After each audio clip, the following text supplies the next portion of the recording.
Hello friends, welcome to the YouTube channel of Anand Classes for Law. Myself Mayur Anand and I am Assistant Professor of Law, and once again I come with a new lecture in the series of my lecture, and my today's topic is how a bill become an act. आज का जो मेरा lecture है दोस्तों, वो संविधान के एक ऐसे मुद्दे से है जहां से अपरिहार्य रूप से प्रश्न पूछे जाते हैं और जहां पे गलतियों की संभावना बहुत ज़्यादा होती है, क्योंकि हमारे संविधान में मुख्यतः 4 प्रकार के विधेयकों का उल्लेख किया गया है और प्रत्येक विधेयक को पारित करने का जो प्रक्रिया है वो थोड़ी जटिल है. Means the procedure to pass each kind of bill is different during the making of that bill as an act. So when a bill passed out from the both houses of the parliament and when the president of India gave his assent to that bill, after the assent, that bill become an act. So first of all we should know about parts of a parliament. So the constitution of parliament mentioned under article 79 and 168 in the respect of a state legislative assembly. यानी भारत की संसद का गठन भारत के संविधान के अनुच्छेद 79 में और राज्य की विधानसभाओं का गठन भारत के संविधान के अनुच्छेद 168 में दिया. यद्यपि कि आज हम अब सिर्फ पार्लियामेंट के संदर्भ में देखेंगे because the procedure is same for the both kind of government. ठीक है, दोनों प्रकार की सरकारों के लिए इसका प्रोसीजर जो है वो सामान्य है. So what article 79 says, constitution of parliament. So parliament constitute कैसे होती है? First of all president,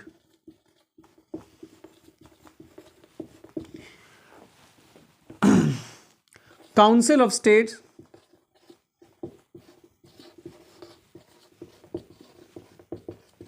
and House of Peoples. Hindi में इसी को देखेंगे. राष्ट्रपति,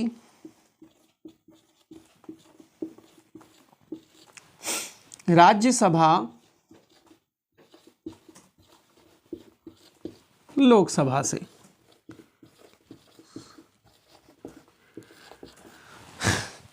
तीनों से मिल करके क्या होता है? संसद का गठन होता है. लेकिन एक चीज आपको ध्यान में रखना है कि president is not a member of the house but president is a integral part of the parliament. यानी कि राष्ट्रपति जो होता है वह सदन का, किसी भी सदन का सदस्य नहीं होता, अपितु क्या होता है? संसद का एक भाग होता है. The president is merely a internal or integrated part of the parliament but not a member of a parliament. ये चीज ध्यान के रखने की जरूरत है. And by the virtue of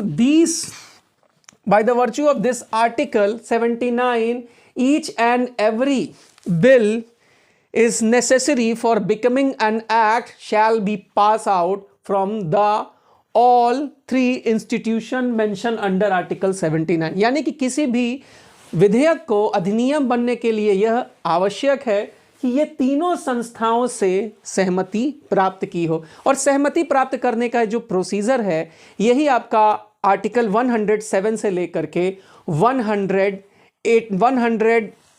119 तक जो है मेंशन किया है. और उसी चीज को आज हम देखेंगे, बहुत ही शॉर्ट तरीके से देखेंगे, ट्रिक के साथ देखेंगे ताकि आपको ये चीजें क्लियर हो जाए. लेकिन इसके लिए मुझे एक डायग्राम बनाना होगा. तो देखिए दोस्तों, अगर आपको चैनल पसंद आता है तो चैनल को लाइक कीजिए, चैनल को शेयर कीजिए, वीडियो को शेयर कीजिए और ज़्यादा से ज़्यादा इसको सब्सक्राइब कीजिए, क्योंकि आपके सब्सक्रिप्शन से मुझे मोटिवेशन मिलता है और आपके मोटिवेशन से ही, आपके इस सब्सक्रिप्शन से ही मैं मोटिवेट होता हूं और ज़्यादा से ज़्यादा वीडियोस बना पाता हूं. तो अगर अभी तक आपने चैनल को सब्सक्राइब नहीं किया है तो सब्सक्राइब कर लीजिए.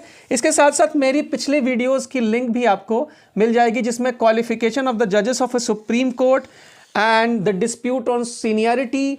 इसके साथ साथ मैंने जो है procedure of the removal of a judges of a Supreme Court, qualification of the जजेस of a supreme court, Indian evidence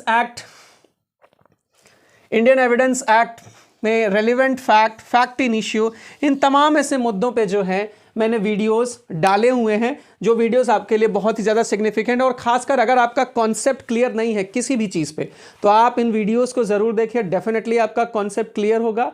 और अगर आप लखनऊ यूनिवर्सिटी के स्टूडेंट हैं तो आपके एमसीक्यू एग्जामिनेशंस के लिए भी मैंने कुछ वीडियोस डाली हुई है, क्योंकि यूनिवर्सिटी के बच्चों का एग्जामिनेशन है और उनको बहुत ज़्यादा प्रॉब्लम है, तो उनकी हेल्प करने के लिए मैंने कुछ वीडियोस जो हैं डाली हुई हैं। चलिए स्टार्ट करते हैं।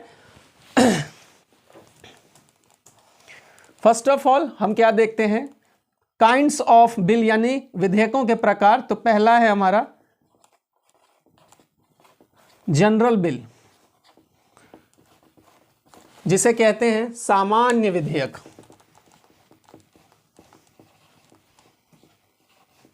सामान्य विधेयक, ठीक है।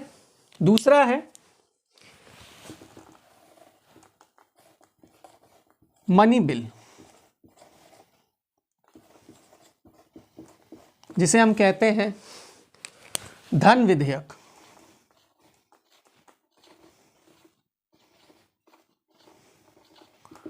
तीसरा है फाइनेंशियल बिल,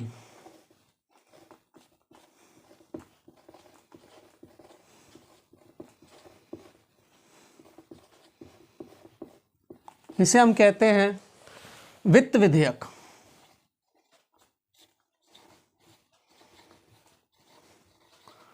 दोस्तों मैं अपनी वीडियोस, हर वीडियोस को इंग्लिश और हिंदी दोनों में बनाता हूं, ताकि किसी भी मीडियम ऑफ एक्सप्रेस वाले बच्चे को कोई भी प्रॉब्लम ना हो। Either that student belong from the English medium student or belong from the Hindi medium student, that student shall not have any kind of problem while seeing my lecture. So therefore kindly be with me and see my lecture. It will play very significant role for the purpose of your further examinations. तो और चौथा क्या है हमारा, कौन सा bill है, संविधान में संशोधन विधेयक, यानी कि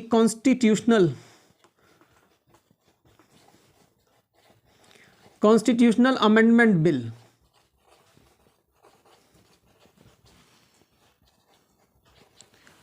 संविधान संशोधन विधेयक।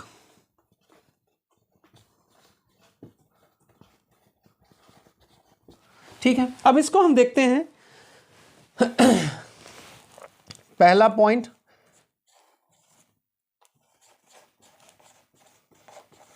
वेयर इंट्रोड्यूस्ड,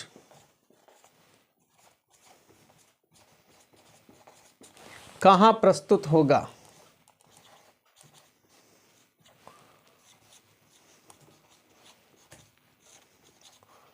तो देखिए, जनरल बिल जो है, it may be introduced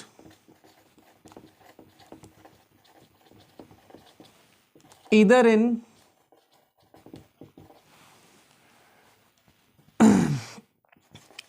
Lok Sabha और राज्यसभा। ठीक है, यानी कि यह विधेयक जो है लोकसभा यानी कि हाउस ऑफ पीपल्स और राज्यसभा कहीं पर भी जो है पुनर्स्थापित किया जा सकता है। यह जरूरी नहीं है कि इसको लोकसभा में पेश किया जाए। Money bill, it shall be presented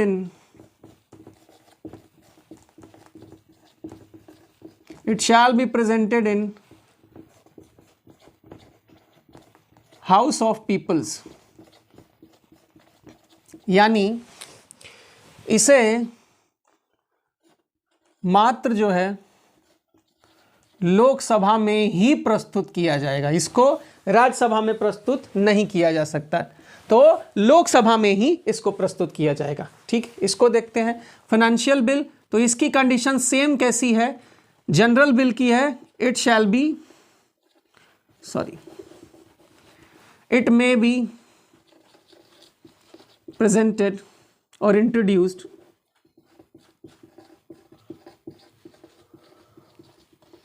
in either house of parliament,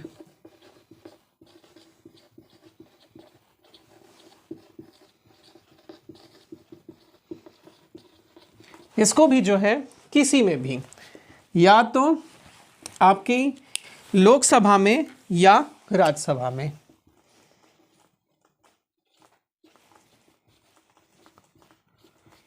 Rajya Sabha. चौथा जो है संविधान में संशोधन विधेयक, तो it may be presented in either house. It may be presented in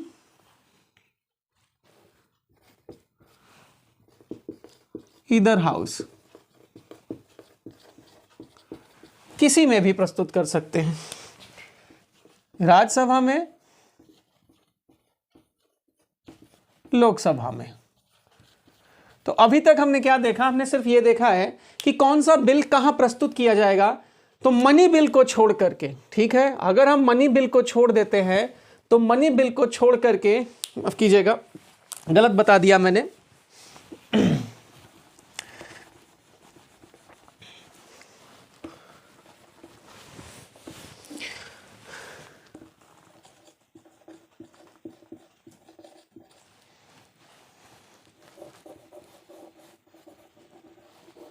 it shall be introduced in House of Peoples। चलिए अब ठीक है। तो अब जो है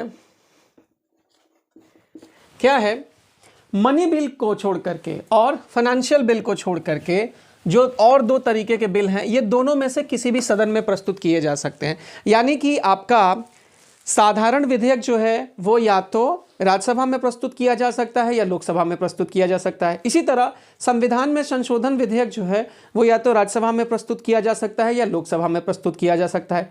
लेकिन फाइनेंशियल बिल और मनी बिल यानी कि धन विधेयक और वित्त विधेयक जब भी प्रस्तुत किए जाएंगे तो सर्वप्रथम वो कहां प्रस्तुत किए जाएंगे, पहले हाउस ऑफ पीपल्स यानी कि लोकसभा में प्रस्तुत किए जाएंगे। Means the money bill and the financial bill shall be presented in house of peoples and the general bill and the constitutional amendment bill may be presented either in a Lok Sabha or either in अ राज्यसभा। ठीक है, either in Lok Sabha और Rajya Sabha. So this are the basic different on the point of where a bill has been introduced। ठीक है, तो कौन सा bill कहां प्रस्तुत किया जाएगा। दूसरी बात हम देखते हैं, दूसरी चीज क्या है, second house right. Second house right यानी कि दूसरे सदन का अधिकार या द्वितीय सदन का अधिकार। द्वितीय सदन का अधिकार, जैसे मान लीजिए कि अगर एक बिल जो है वो राज्यसभा में प्रस्तुत किया गया है तो उस लोकसभा का क्या अधिकार है ये जानना है। तो जनरल बिल जो है हमने कहा कि कहीं भी प्रस्तुत किया जा सकता है, तो जिस हाउस में प्रस्तुत किया जाएगा वो हाउस पास होने के बाद दूसरे हाउस को भेजती है और दूसरा हाउस क्या कर सकता है, इसको 6 मंथ तक होल्ड कर सकता है। ठीक है, 6 मंथ तक होल्ड कर सकता है। अगर 6 महीने से ज्यादा होल्ड करता है तो इसको हम क्या कहते हैं, डेडलॉक या बेडलॉक।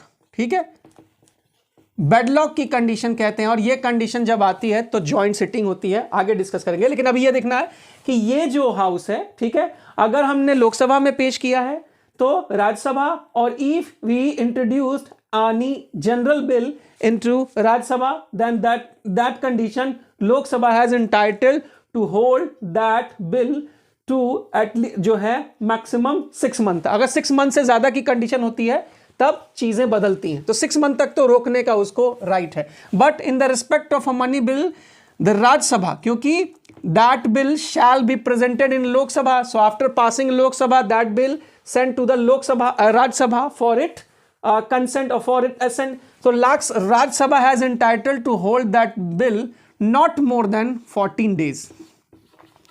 मीन्स कि अगर जो मैंने क्या कहा कि इसको लोकसभा में ही प्रस्तुत करेंगे यानी कि हाउस ऑफ पीपल्स में ही प्रस्तुत करेंगे, और हाउस ऑफ पीपल्स से जब ये पास हो जाता है तब ये लोकसभा में राज्यसभा में भेजा जाएगा यानी कि काउंसिल ऑफ स्टेट्स में भेजा जाएगा। और काउंसिल ऑफ स्टेट के पास क्या अधिकार है कि अधिकतम ये 14 दिनों तक इसको रोक सकती है, 14 दिनों के बाद इसको नहीं रोक सकती। ठीक है, इसके बाद जो वित्त विधेयक है, ठीक, वित्त विधेयक में क्या है मामला कि वित्त विधेयक पर भी राज्यसभा को जो है इसको 6 महीने तक रोकने का अधिकार है।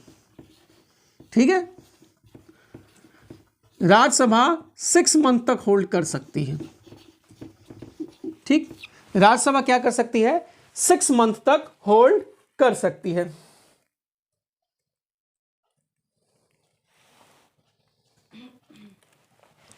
ठीक है, फाइनेंशियल बिल और मनी बिल में यह सिमिलरिटी है कि दोनों क्या करते हैं, हाउस ऑफ पीपल्स में इंट्रोड्यूस किए जाते हैं। लेकिन मनी बिल जब इंट्रोड्यूस होने के बाद, हाउस ऑफ पीपल से पास होने के बाद काउंसिल ऑफ स्टेट यानी कि राज्यसभा में जाता है, तो राज्यसभा उसको 14 दिनों तक रोक सकती है, जबकि फाइनेंशियल बिल को राज्यसभा मैक्सिमम 6 मंथ तक रोक सकती है। ठीक है, इसी तरीके से इसके पास भी ये राइट है कि ये क्या कर सके, if the constitutional amendment bill has been introduced in Rajya Sabha, then Lok Sabha is entitled to hold that bill to at least 6 months, और और वाइस वर्सा। आप ये कह सकते हैं कि वाइस वर्सा यानी कि अगर लोकसभा में प्रस्तुत किया गया है तो राज्यसभा में प्रस्तुत किया गया है तो लोकसभा क्या कर सकती है, 6 मंथ तक होल्ड कर सकती है, 6 मंथ तक रोक सकती है।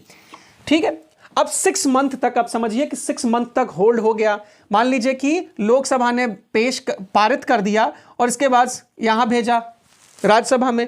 राज्यसभा में उस पार्टी का बहुमत नहीं है, तो क्या है, राज्यसभा चाहती है कि वो कुछ अमेंडमेंट इंट्रोड्यूस करे। ठीक है, अमेंडमेंट इंट्रोड्यूस करे, तो उसने कुछ अमेंडमेंट इंट्रोड्यूस किए। ठीक है, हो सकता है उसको लोकसभा रिजेक्ट कर दे। तब 6 मंथ से ज्यादा की अगर कंडीशन हो जाती है, तब आता है जॉइंट सिटिंग का प्रोविजन, और जॉइंट सिटिंग को हम देखते हैं। थर्ड क्या है,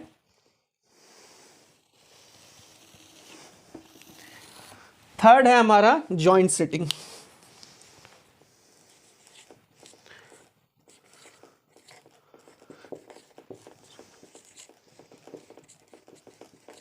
यानी कि संयुक्त बैठक।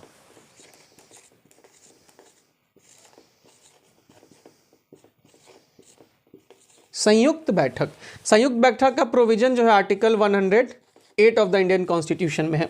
ठीक है, अब जॉइंट सिटिंग किस पे हो सकती है, किस पे नहीं हो सकती। देखिए, जॉइंट सिटिंग जो है हो सकती है।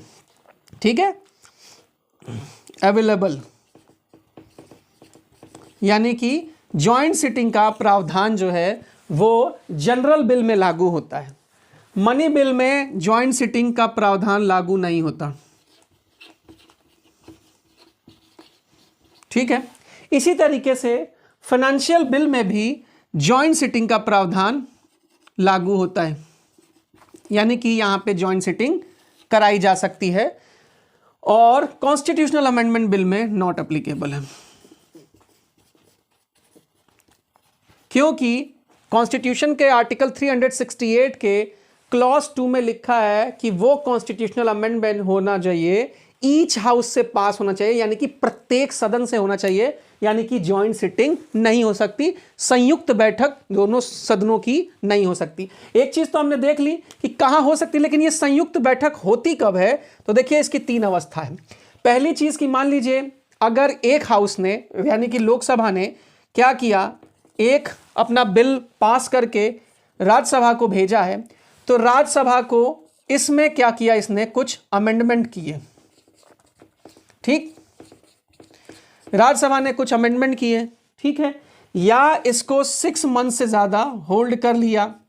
ठीक, या तो कुछ अमेंडमेंट किए, और ये जो अमेंडमेंट इसने की है, राज्यसभा ने जो अमेंडमेंट करके लोकसभा को भेजे, लोकसभा इस अमेंडमेंट से सहमत नहीं है, means Lok Sabha has not conferred with such amendment which introduced by the Rajya Sabha. तो राज्यसभा जो है उस जो लोकसभा उस अमेंडमेंट से सहमत नहीं है जो राज्यसभा ने भेजी है, तो या 6 मंथ की कंडीशन जो है वो पूरी हो जाए, 6 मंथ जो है का लिमिट, जो टाइम पीरियड है वो टाइम पीरियड खत्म हो जाए, तो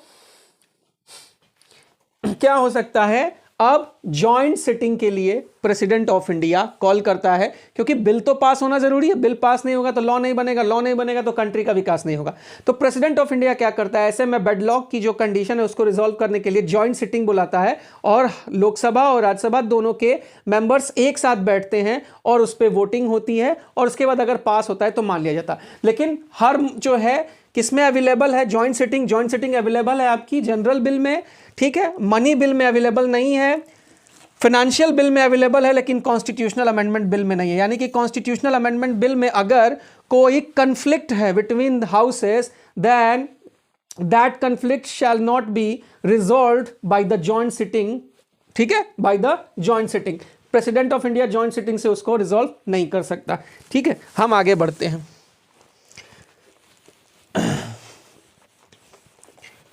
नेक्स्ट की तरफ हम मूव करते हैं। दोस्तों, अगर आपको वीडियो पसंद आ रही है तो वीडियो को ज़्यादा से ज़्यादा शेयर कीजिए, लाइक कीजिए, क्योंकि आपका शेयर ही मेरा केयर है। तो शेयर कीजिए ज़्यादा से ज़्यादा और मेरी भी केयर हो जाएगी, और ज़्यादा से ज़्यादा लाइक कीजिए, ठीक है। अब देखते हैं हम कि प्रेसिडेंट की कंसेंट की क्या नीड है।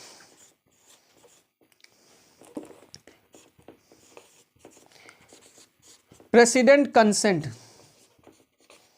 यानी कि राष्ट्रपति की सहमति की आवश्यकता, ठीक है, राष्ट्रपति की सहमति की आवश्यकता। यानी कि देखिए, कुछ बिल ऐसे होते हैं जिनको लोकसभा में प्रस्तुत करने से पहले प्रेसिडेंट की कंसेंट आवश्यक होती है, ठीक है।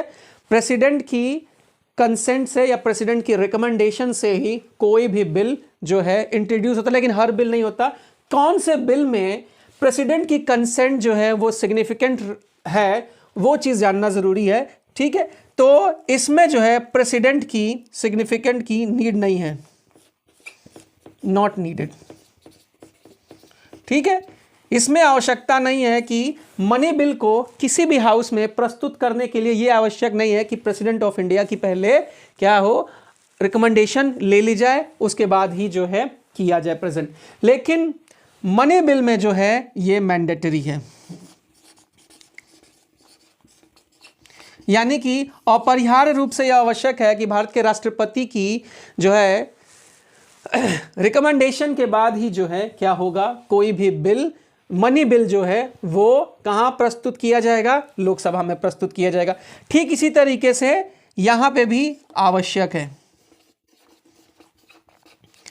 यानी कि किसी भी वित्त विधेयक को प्रस्तुत करने के लिए राष्ट्रपति की प्रारंभिक सहमति की आवश्यकता है। राष्ट्रपति की सहमति के बिना यह प्रस्तुत नहीं किया जा सकता। यहां पे नॉट नेसेसरी, यहां पे आवश्यक नहीं है प्रेसिडेंट की कंसेंट की, ठीक है। प्रेसिडेंट की कंसेंट की, कोई प्रेसिडेंट की प्रायर रिकमेंडेशन की, उसके कंसेंट की कोई जरूरत नहीं है। तो कौन से बिल में जरूरत है, जरूरत है आपके मनी बिल में और फाइनेंशियल बिल में। तो इस मामले में मनी बिल और फाइनेंशियल बिल एक जैसे हैं। हम आगे बात करते हैं।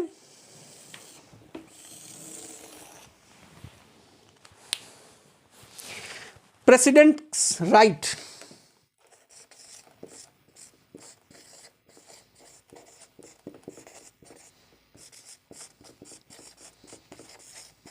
President's right.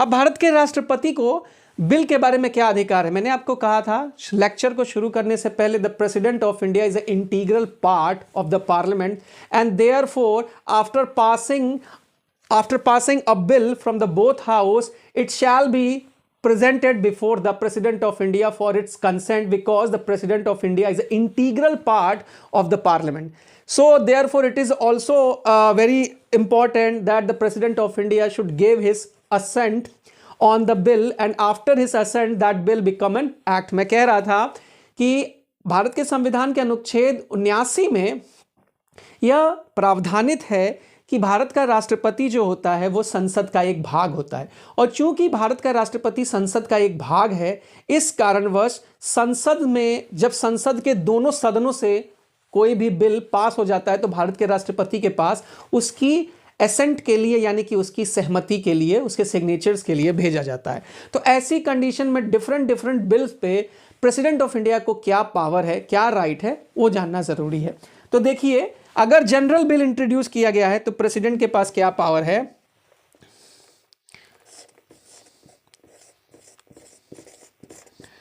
असेंट यानी कि सहमति देगा,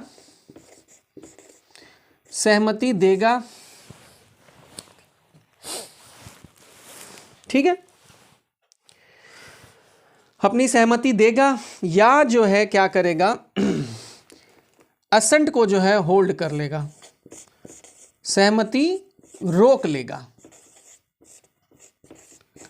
या रिकंसिडर के लिए वापस करेगा, यानी पुनर्विचार, पुनर्विचार के लिए क्या करेगा, वापस कर देगा। ठीक है,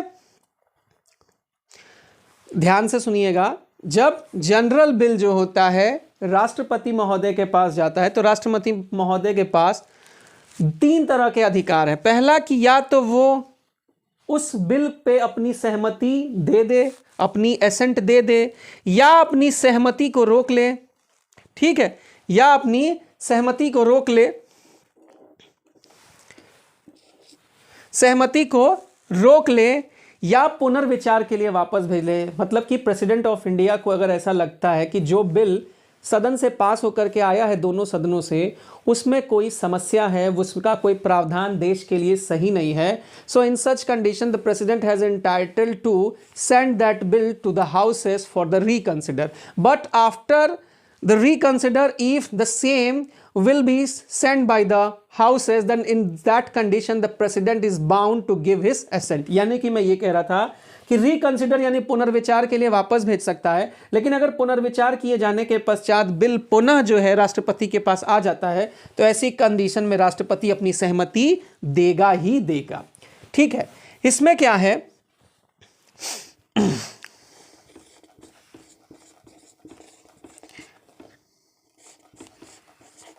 इसमें एसेंट या तो देगा या एसेंट होल्ड कर लेगा। होल्ड करने, लेकिन होल्ड करने की बात नहीं आती, क्योंकि मैंने क्या कहा कि पहले ही जो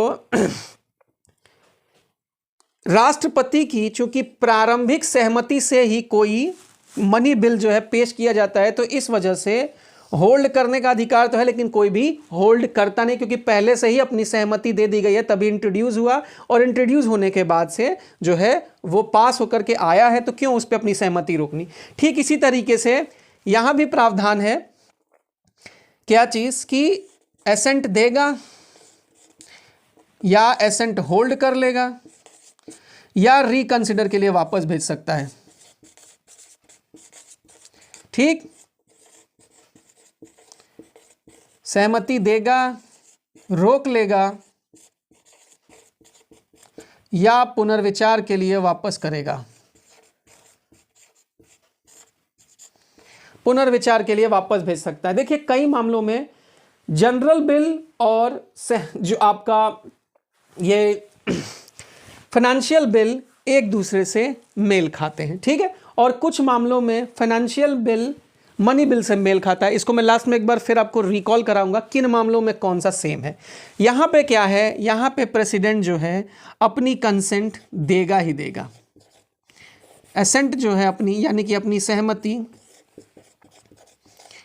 देगा ही देगा, क्योंकि यहाँ पे शैल टर्म का प्रयोग किया गया है कि जब दोनों हाउसेस से बिल पास होकर के संविधान में संशोधन विधेयक राष्ट्रपति के पास भेजा जाएगा तो राष्ट्रपति उस पर अपनी सहमति देगा ही देगा, और यहाँ पे पुनर्विचार करने के लिए हाउसेस से नहीं बोल सकता। तो देखिए, 5 मुद्दों पे हमने बात की कि कौन सा विधेयक कहाँ प्रस्तुत किया जाएगा। तो जनरल बिल जो है वो लोकसभा राज्यसभा में प्रस्तुत किया जा सकता है। इसी तरह से मनी बिल जो है वो लोकसभा में ही प्रस्तुत किया जाता है।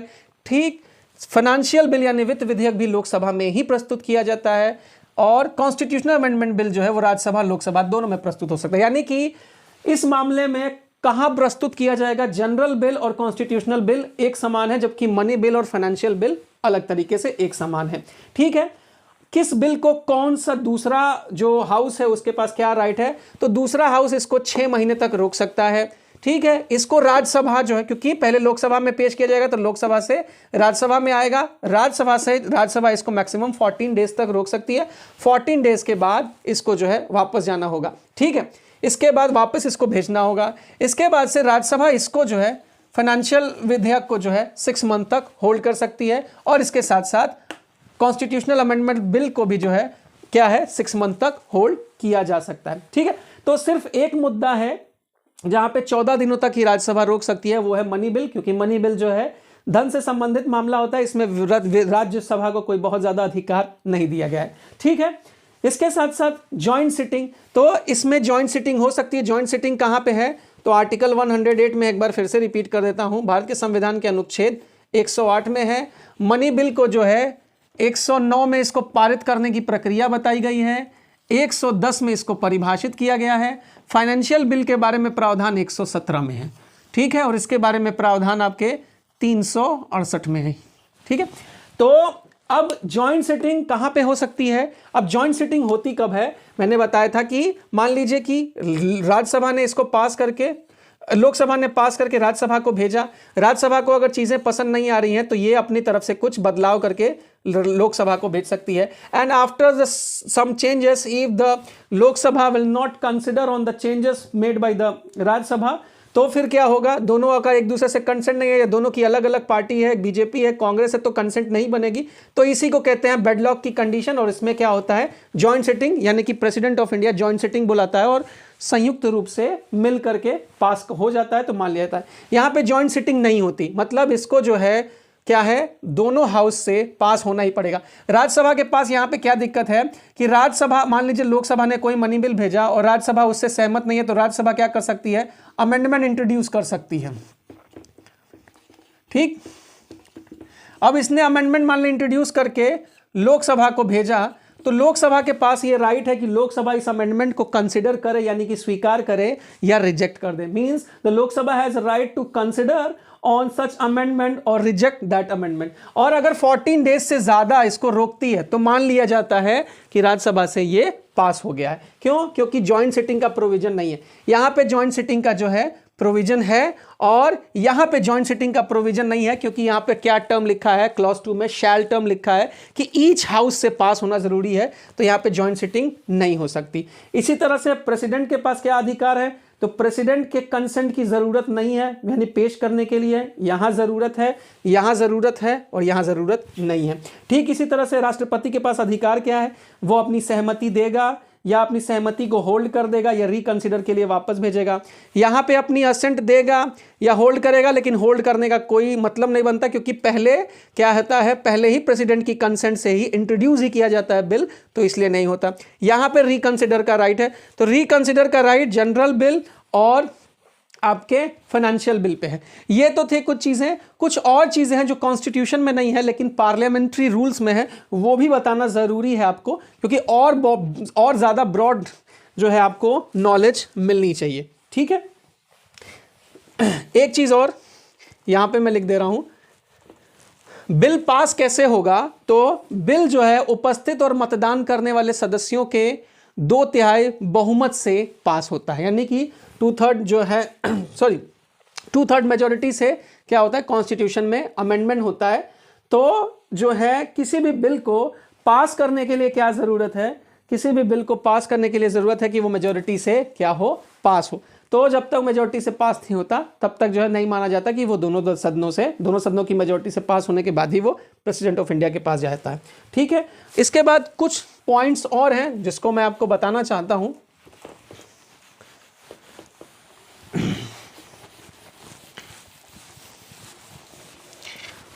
अगर आपको वीडियो की स्पीड ज़्यादा लग रही हो तो आप प्लेबैक स्पीड से जा करके वीडियो स्पीड को कम करके भी देख सकते हैं। कुछ चीज़ों को मैं आपको बता रहा हूं जो आपको बिल्कुल भी पता नहीं होंगी, क्योंकि ये कॉन्स्टिट्यूशन ऑफ इंडिया में है ही नहीं, ये पार्लियामेंट्री रूल्स का पार्ट है जो मैं आपको बताने जा रहा हूं। देखिए, चीज़ जानना ज़रूरी है इसको भी, क्योंकि ये ज़रूरी नहीं है कि जितना हमारा कॉन्स्टिट्यूशन है उसी को जाना जाए, थोड़ा एक्स्ट्रा भी अगर हम जान लेते हैं तो कोई भी दिक्कत नहीं होगी।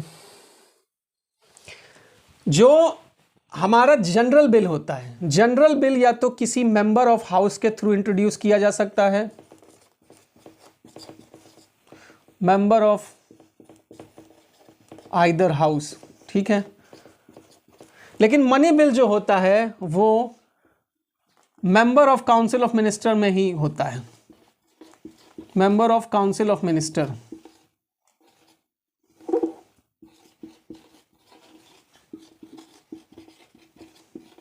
यानी कि मंत्री परिषद का कोई मंत्री ही इसको लोकसभा में प्रस्तुत करता है। इसको कोई मंत्री या मात्र एक सदन का सदस्य हो, लोकसभा का सदस्य ही, राज्यसभा का सदस्य ही प्रस्तुत कर सकता है, ठीक है। इसके साथ साथ जो है आपका जो ये प्रोविजन है यहाँ पे फाइनेंशियल बिल, तो फाइनेंशियल बिल या तो मेंबर प्रस्तुत करेगा हाउस का, या member of minister of council, sorry member of council of minister.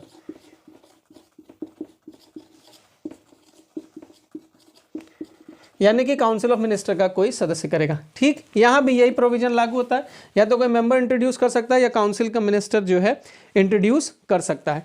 तो ये चीज है जो आपको जाननी चाहिए। इसके साथ साथ जो है कि प्रमाणित करना, ठीक है, प्रमाणित करना भी जरूरी है। मनी बिल को क्या है, जब तक स्पीकर ऑथेंटिकेट नहीं करेगा तब तक ये जो है नहीं प्रस्तुत हो सकता, जबकि जनरल बिल और फाइनेंशियल बिल में ऐसी किसी चीज की आवश्यकता नहीं है, ठीक है।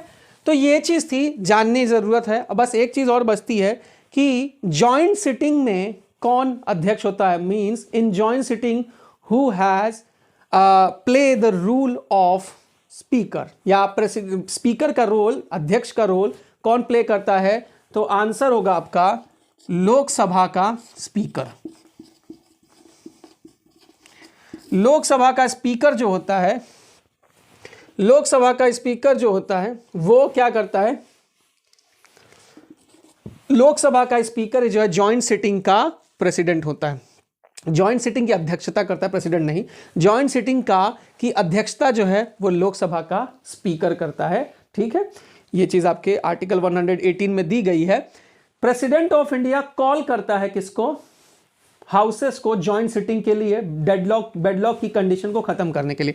लेकिन जॉइंट सिटिंग में जैसे समझ लीजिए कि ये प्रेसिडेंट ऑफ इंडिया है, ये राज्यसभा है, ये लोकसभा है, और इन दोनों की जॉइंट सिटिंग होगी, तो जॉइंट सिटिंग का जो स्पीकर होगा वो होगा लोकसभा का स्पीकर। लोकसभा का स्पीकर होगा, ना कि chairman of council of state, ठीक है। यानी कि उपराष्ट्रपति जो कि chairman of council of state होता है वो नहीं होगा, बल्कि लोकसभा का स्पीकर होगा। ये चीज थी आपके लिए बहुत ही ज्यादा सिग्निफिकेंट। एक चीज और बहुत ज्यादा सिग्निफिकेंट है जिसको लेकर के बहुत ज्यादा डाउट होता है कि बिल जो होता है लैप्स कब हो जाता है, या विधेयक व्यापगत कब हो जाता है। तो थोड़ा सा है जिसको जान लेना बहुत ज़्यादा ज़रूरी है, क्योंकि यहाँ से भी प्रश्न आपसे पूछे जाते हैं, टेक्निकल क्वेश्चंस आपसे पूछ लेते हैं। दोस्तों अगर आपको वीडियो पसंद आ रही है तो वीडियो को लाइक कीजिए, वीडियो को शेयर कीजिए, और चैनल को ज़्यादा से ज़्यादा सब्सक्राइब कीजिए, क्योंकि आपके सब्सक्रिप्शन से मेरा मोटिवेशन बढ़ता है और मैं ज़्यादा से ज़्यादा वीडियोस बना सकता हूं। तो आज मैंने ये टॉपिक इसीलिए सेलेक्ट किया क्योंकि बहुत ज़्यादा बच्चों की डिमांड भी थी इसको लेकर के कि सर जो है इस पर एक लेक्चर बना दीजिए, तो इस पर एक लेक्चर बना दीजिए। अगर आपकी अपनी भी कोई डिमांड है तो आप मुझे टॉपिक भेज सकते हैं, मैं उस पर लेक्चर बना दूंगा। देखिए बिल लैप्स कब हो जाता है, when a bill will be lapse,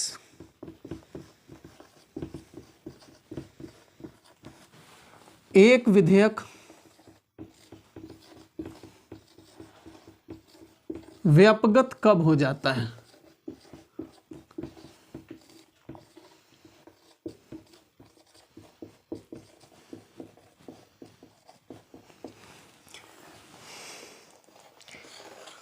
पहला,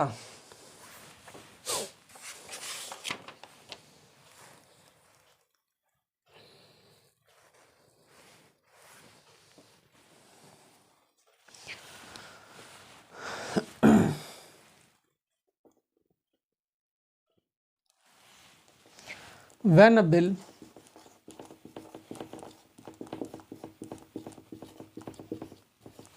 passed by Lok Sabha and pending before Lok Sabha, Raj Sabha,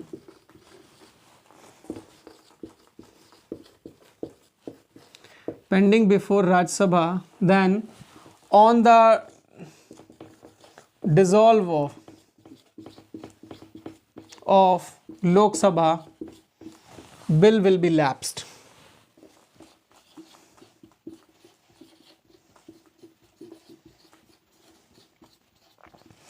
Hindi में लिख देता हूं, जब विधेयक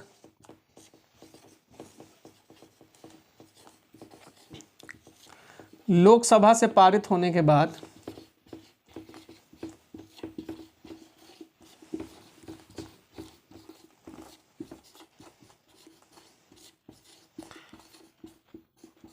राज्यसभा में लंबित है,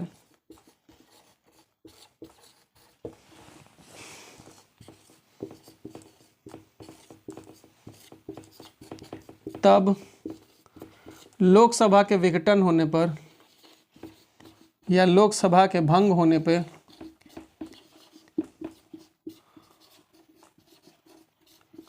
व्यापगत हो जाएगा।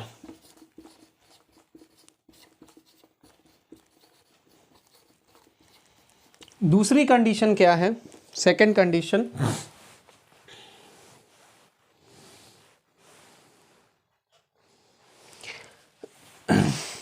if a bill pending in Lok Sabha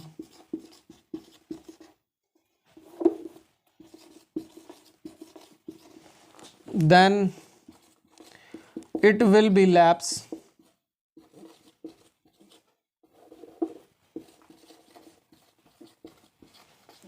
on the dissolve of Lok Sabha. जब एक विधेयक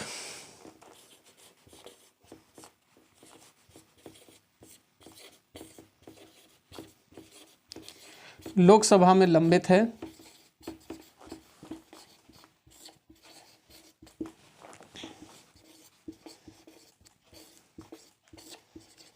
तब लोकसभा के भंग होने पे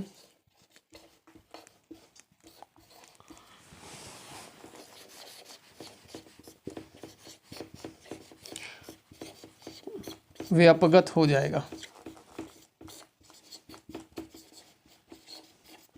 सिर्फ दो ऐसी कंडीशन है जिसमें बिल जो होता है वो लैप्स होता है। दो ऐसी और कंडीशन है जो कंफ्यूज करती हैं जिसमें बिल लैप्स नहीं होता, उनको देख लेते हैं। सिर्फ दो चीजें और बची हैं। दोस्तों, अगर आपको वीडियो पसंद आ रही है, वीडियो से आपको कुछ भी सीखने को मिल रहा है, तो लाइक कीजिए, शेयर कीजिए और चैनल को ज़रूर सब्सक्राइब कीजिए ताकि आने वाली मेरी वीडियोस की नोटिफिकेशन जो है आपको मिल जाए।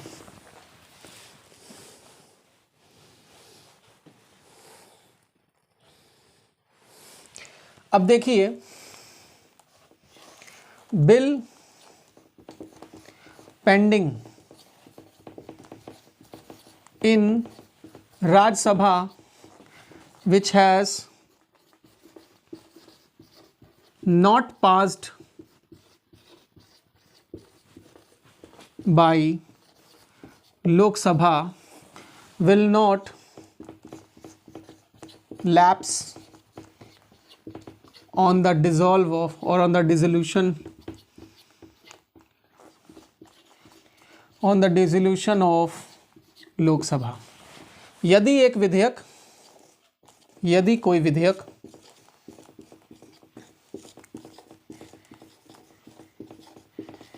जो राज्यसभा में लंबित है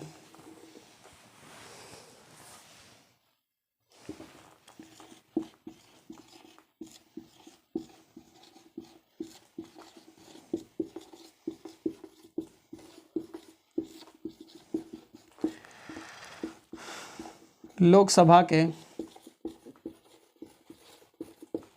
भंग होने से व्यापगत नहीं होगा, यानी कि लैप्स नहीं होगा। ठीक है, प्रीवियस कंडीशन का ही एक दूसरा रूप है। अगर राज्यसभा से पास हो जाएगा, राज्यसभा से पास होकर के कहाँ है, लोकसभा में अगर पेंडिंग है और लोकसभा क्या हो जाती है, ठीक है, वो लोकसभा में अगर पेंडिंग है तो ऐसी कंडीशन में क्या हो जाता है, कोई भी दिक्कत नहीं है, ठीक है, लोकसभा में पेंडिंग है।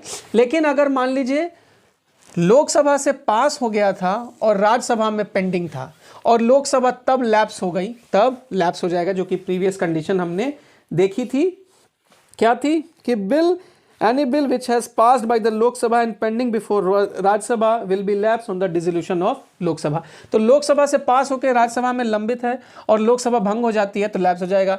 राज्यसभा में लंबित है तो भंग नहीं होगा, राज्यसभा से पारित होने के बाद लोकसभा में लंबित है तो भी लैप्स नहीं होगा। और दूसरी चीज जो है जिससे लैप्स नहीं होता वो क्या है कि bill will not lapse on the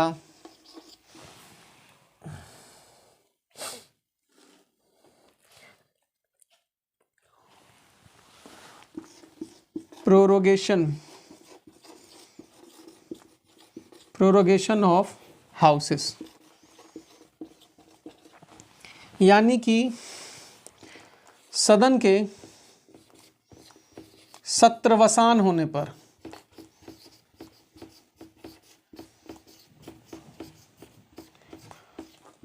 bill व्यापगत नहीं होता, ठीक है। तो दो कंडीशन है व्यापगत होने की कि जब क्या है लोकसभा में क्या है लंबित हो, ठीक है, लोकसभा में लंबित हो और उसके बाद लोकसभा डिसॉल्व हो जाए तो भंग हो जाएगा। राज्यसभा में पारित हो जाने के बाद लोकसभा में अगर लंबित है तब नहीं होगा, लेकिन लोकसभा से पारित होने के बाद अगर राज्यसभा में लंबित है तो क्या होगा, लैप्स हो जाएगा। तो बेसिकली ज़रूरत क्या है कि राज्यसभा पास करके लोकसभा में अगर भेजती है और लोकसभा में पेंडिंग था और लोकसभा लैप्स हो, लोकसभा डिसॉल्व हो गई तो नहीं भंग होगा। लेकिन अगर लोकसभा से पास होने के बाद राज्यसभा में गया था और तब लोकसभा जो है क्या हो गई, डिसॉल्व हो गई तो लैप्स कर जाएगा। इसी तरह से अगर कोई बिल सिर्फ लोकसभा में इंट्रोड्यूस किया गया और लोकसभा में पेंडिंग है तो क्या होगा, लैप्स कर जाएगा। लेकिन प्रोरोगेशन से, यानी कि जो तीन क्या होते हैं हमारे सदनों में जो होते हैं, तीन सत्र होते हैं, बजट सत्र, मानसून सत्र और विंटर सत्र, तो इससे अगर जो होता है ये सत्र में हो या ना हो इससे लैप्स नहीं होता, वो पेंडिंग ही रहता है, ठीक है। तो ये चीज़ जाननी आपके लिए ज़रूरत है, ठीक है। तो दोस्तों आपको आज का लेक्चर कैसा लगा, आप लेक्चर को जो है लाइक कीजिए और अपने कमेंट बॉक्स में अपने कमेंट देकर मुझे बताइए कि आपको इस लेक्चर से क्या सीखने को मिला। और आप मुझे ये भी बता सकते हैं कि आपको किस टॉपिक पे लेक्चर चाहिए, मैं आपके सेलेक्टेड टॉपिक पे आपको लेक्चर जो है ज़रूर दूंगा। और इसी के साथ साथ मैं अपने लेक्चर को ख़त्म करता हूँ। मेरी तरफ से आपको आने वाली परीक्षाओं के लिए बहुत बहुत शुभकामनाएं। जय हिंद, जय भारत।